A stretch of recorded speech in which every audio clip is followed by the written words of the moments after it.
Hello everyone. आप अगर देखते हैं कि आप या तो किराएदार कभी रखते हैं या आप कभी किराए पे घर लेते हैं या देते हैं, और मैंने देखा है समटाइम्स बड़ा डिस्प्यूट होता है। मैं सोसाइटी में देखता हूँ अमूमन अमूमन लोग जो मकान किराए पे लेते हैं वो कहते हैं कि यार हमारे साथ मकान मालिक ने ये कर लिया है, हमारे साथ मकान मालिक कोऑपरेट नहीं कर रहा है, मकान मालिक हमारे जो रिपेयर है उनको नहीं कर रहा है।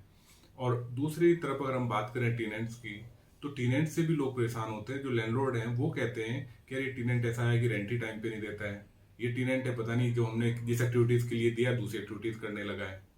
तो अब अगर ये देखें हम सोसाइटी में इस तरह के जो लैंडलॉर्ड और टीनेंट्स के डिस्प्यूट्स हैं काफी रैम्पेडली बढ़ रहे हैं, और इविक्शंस और रिजेक्टमेंट के सूट भी अमूमन कोर्ट में देखे जा सकते हैं।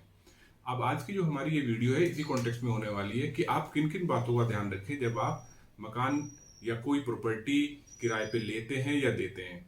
हम बात करते हैं तो ये जो प्रोसीजर है for letting out the property and taking over the possession of that property.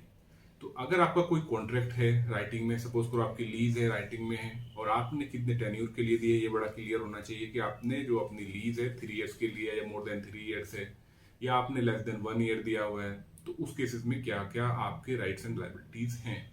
अगर हम लॉ की बात करते हैं तो ट्रांसफर प्रॉपर्टी एक्ट की धारा 108, लेसर और लेसी, लेसर जो घर देता है किराए पे, लेसी जो घर लेता है, तो उनकी जो लाइबिलिटीज हैं और उनकी जो राइट्स हैं वो डिफाइन हैं।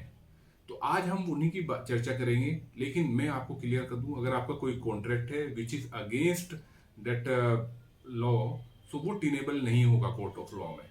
तो हम बात करते हैं पहले लेसर के क्या ऑब्लिगेशंस होते हैं जब वो किराए पे घर देता है, और आपको किन बातों का ध्यान रखना है।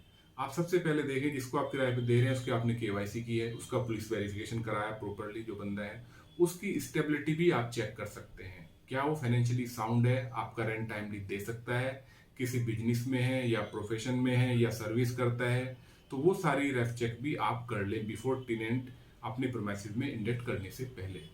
अब हम बात करते हैं कि लेसर को क्या करना है, लेसर की क्या ओब्लिगेशंस है। लेसर की सबसे बड़ी ओब्लिगेशन है कि वो टेनेंट को क्लियरली बताए कि भाई इस प्रॉपर्टी में ये प्रॉब्लम हो सकती है।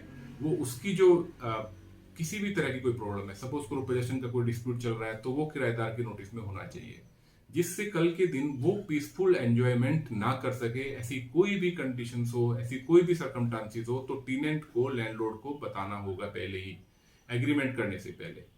अब हम बात करते हैं कि और क्या है। जो लैंडलॉर्ड है, लैंडलॉर्ड अपने सारे ड्यूज गवर्नमेंट्स के वो टाइमली डिपॉजिट करता रहे, और उससे जिस दिन आप टेनेंट को रख रहे हैं उस दिन तक आपके पास प्रूफ होना चाहिए कि आपने आज तक का बिजली का बिल है, पानी का बिल है, गैस का बिल है, टेलीफोन का बिल है, या किसी और तरह की जो यूटिलिटी सर्विसेज है उनका जो बिल है वो पेड कर दिया। उसके बाद जो रेस्पॉन्सिबिलिटी है वो टेनेंट की है।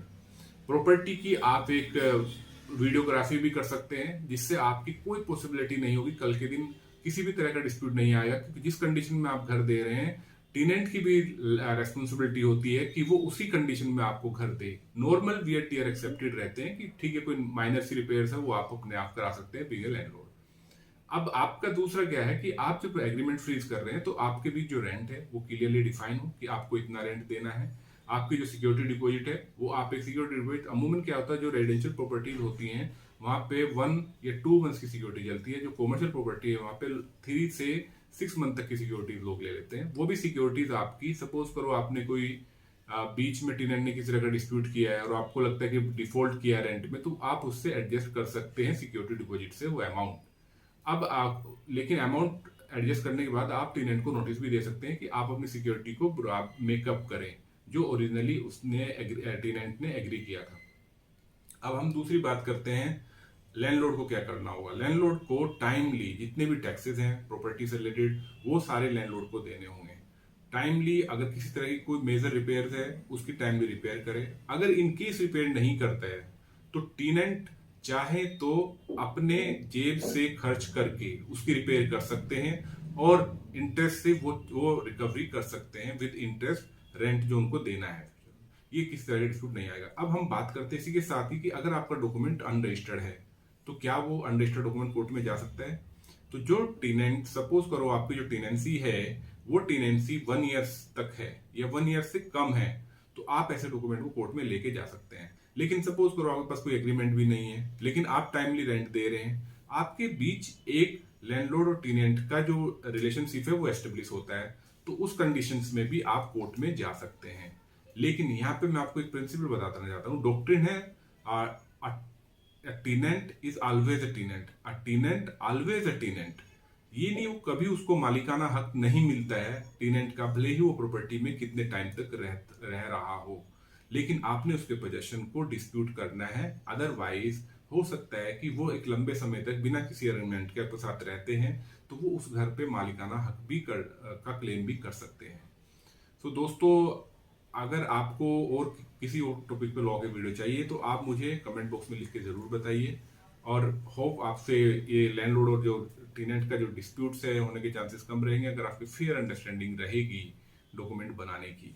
तो दोस्तों, अगर अभी तक आपने इस चैनल को सब्सक्राइब नहीं किया तो प्लीज को सब्सक्राइब करें और नोटिफिकेशन बेल को भी आप प्रेस करना ना भूलें, जिससे आपको मेरी वीडियो टाइमली और रेगुलरली मिलती रहेगी। थैंक यू दोस्तों।